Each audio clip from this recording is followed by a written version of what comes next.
बात करने के लिए हमारे साथ राजनीतिक विश्लेषक सुधीर सिंह सोनी जुड़ चुके हैं। सुधीर जी, सबसे पहले बहुत स्वागत है आपका सूर्य समाचार पर। धन्यवाद। सुधीर जी, देखिए, इससे पहले बीजेपी अपना 3 हिस्सों में संकल्प पत्र जारी कर चुकी है। इंतजार था आम आदमी पार्टी के मैनिफेस्टो का, जो कि आज खुद आपके संयोजक अरविंद केजरीवाल ने जारी कर दिया। जो महत्वपूर्ण बात रही, जिस पर सभी का ध्यान भी रहा, कि 15 गारंटियों के साथ आज अरविंद केजरीवाल ने माफी मांगी, क्योंकि कह सकते हैं कि वो इस बात को समझ गए हैं कि दिल्ली विधानसभा चुनावों में इस बार जो यमुना का मुद्दा है वो काफी ज्यादा रहने वाला है, जिसको खुद बीजेपी उछाल भी रही है। और क्या हम ये माने कि इसी को लेकर अरविंद केजरीवाल ने माफी भी मांग ली पहले से ही जनता से?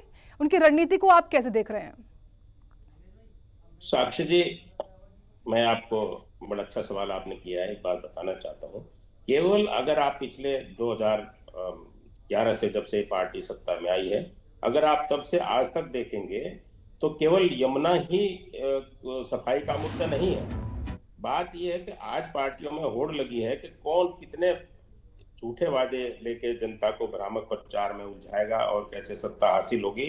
उसमें केजरीवाल जी पहले से लीड लेते रहे हैं। झूठ बोलने में उनकी कोई जवाब नहीं है। झूठी बात को बहुत अच्छे कायदे से वो कागज पे रखते हैं। मैं ये बताना चाहता हूँ कि आप देखिए, यमुना की आप बात छोड़ दीजिए। आज जब 2014 में जब ये लोग आए तो इन्होंने कहा जन लोकपाल बिल बनेगा। कहाँ है जन लोकपाल बिल? उसके बाद इन्होंने कहा ग्राम सभा बनेगी। कहाँ है ग्राम सभा? इन्होंने कहा मोहल्ला सभा बनेगी। कहाँ है मोहल्ला सभा? उसमें 50% महिलाओं की रिजर्वेशन, उस पर कोई चर्चा ही नहीं करना चाहता। हम तो ये जानना चाहते हैं कि केजरीवाल जी एक प्लेटफॉर्म पे आए ओपन माइंडेड से और डिबेट करें कि कहाँ किन मुद्दों पर केजरीवाल पिछड़ रहे हैं। दिल्ली को केवल झूठे वादे देने से, सत्ता हासिल करने से, केवल दिल्ली को एक नरक बनाने की दिशा में केजरीवाल ने काम किया है। पिछले 12 सालों के अंदर में अगर आप देखेंगे, सड़कों की इतनी बुरी हालत है कि आप बिना बारिश के सड़क पे नहीं चल सकते। सीवर की इतनी बुरी हालत है।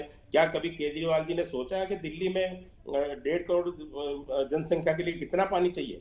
शीला दीक्षित जी ने कैलकुलेशन करके गंग नहर से पानी लाने का काम किया, मुरादनगर से। तो उनके पास एक डेटा मैट्रिक्स था जिसपे वो काम करते थे कि भाई किस तरह से कितना पानी दिल्ली की जरूरत है, वो पानी कहाँ से आएगा। क्या केजरीवाल बताएंगे वो पानी कहाँ से आएगा?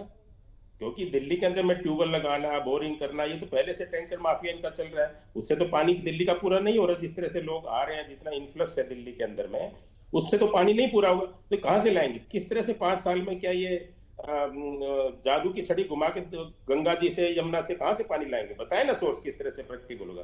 तो केवल झूठे वायदे करना, जनता को लुभाना और कुछ नहीं है। सुधीर जी, तो क्या हम ये माने इस बार जो बातें आप खुद भी कह रहे हैं और जिस तरह का फिलहाल जो सियासी बयानबाजी का दौर है वो चल भी रहा है, उसको देखकर क्या ये माना जाए कि इस बार अरविंद केजरीवाल के लिए ये लड़ाई काफी ज्यादा चुनौतीपूर्ण रहने वाली है? और 2013 के बाद जब 2 विधानसभा के चुनाव हुए उसमें बहुत प्रचंड तरीके से उन्होंने जीत हासिल की, लेकिन 2025 में सब कुछ अलग रहने वाला है।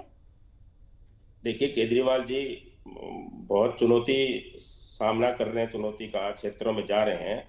जिसका सबसे बड़ा उदाहरण है कि उन्होंने जो मनीष सिसोदिया की जो सीट थी उसको बदल के जंगपुरा क्यों गए?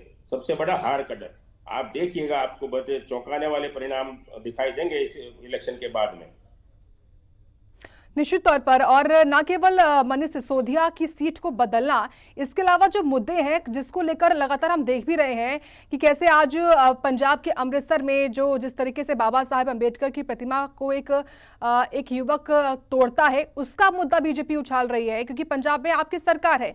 क्या ये मुद्दा भी दिल्ली विधानसभा चुनावों में भुनाना, ये कहीं ना कहीं किस तरीके से इसको भी हम देखें? साक्षी जी, ये मुद्दा नहीं है। बड़ी व्यवहारिक बात कही है आपने। ये इतना बड़ा, देश की गरिमा से, देश के इतने बड़े संविधान निर्माता के उनके मूर्ति के साथ में जो खंडित करने का जो अपराध उस आदमी ने किया है, जबकि वहां आपकी सरकार है जो यहाँ तो कानून की ढपला पीटते हैं, केंद्र सरकार को दोष देते हैं। तो वहां उन्होंने क्या किया? वो आदमी खुलेआम, रिकॉर्डिंग चल रही थी वीडियो पे, और वो आदमी हथौड़े बजा रहा था उस प्रतिमा पे। ये तो एकदम गैर लोकतांत्रिक काम उस आदमी ने किया। राजद्रोह का मुकदमा उसके खिलाफ दायर होना चाहिए, जेल जाना चाहिए उसको। अब तक चले जाना चाहिए। तब तक केजरीवाल जी अभी क्या कर रहे हैं? अपनी कैबिनेट में मीटिंग कर रहे हैं। उसके लिए क्या एक्शन होगा?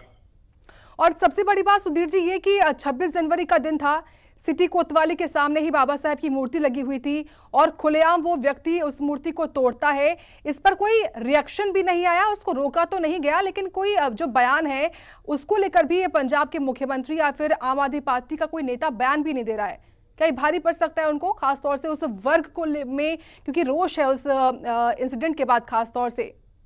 ये बड़ा बड़ा मुद्दा है मैडम। आप देखिए कि नॉट ओनली बाबा साहब की प्रतिमा को खंडित करना, और वो भी गणतंत्र दिवस के जब इस समय पूरा देश गणतंत्र दिवस मना रहा था। मैं आपको बताऊं, अगर केजरीवाल जी तो वैसे ही जाति विरोधी हैं, क्योंकि ये तो लोगों के छुआछूत में सबसे ज्यादा यकीन इन्होंने, अगर आप देखिए 14 साल में जो कंपोनेंट प्लान, जो एससी कंपोनेंट प्लान होता है, अगर वो पूछिएगा तो इनके पास में कोई जवाब नहीं होगा, जिनकी वजह से इनके मंत्री जी ने इस्तीफा दिया था। वो कोई कारण नहीं था, वो केवल यही था सोशल कंपोनेंट प्लान को डाइवर्ट करके फंड्स को डाइवर्जन ऑफ फंड कर रहे थे दूसरे कामों में।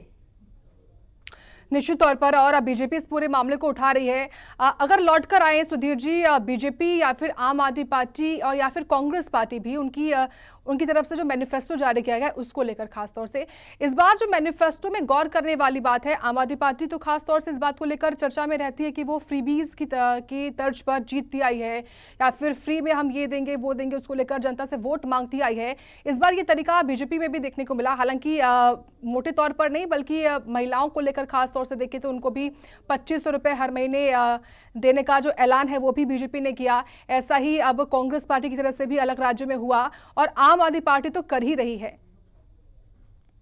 देखिए, ये जो सभी पार्टियों में एक तरह से होड़ लगी है कि मुफ्त के वायदों से और देश की this is loss to exchequer के पैसों से, टैक्स पेयर के पैसों से आप जनता में बांट के ये एक अजीब प्रवृत्ति पैदा कर रहे हैं। केजरीवाल जी तो इस तरह की बातें करते हैं, जो मैं आपको बताऊं, इन्होंने अभी एक घोषणा जो आप 15 पॉइंट बता रहे हैं उसमें इन्होंने, मैं अभी देख रहा था, स्टडी कर रहा था कि जिस सरकार का बजट ही 62,000 रेवेन्यू हो 23-24 में, वो खर्चा करने की बात कर रहा है।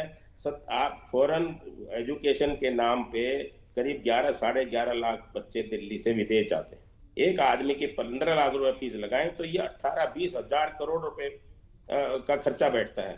फ्री बाई 21,000 रुपए में तो इन्होंने पेंशन का खर्चा बता दिया, 45,000 रुपए इन्होंने वेजेस का खर्चा बता दिया।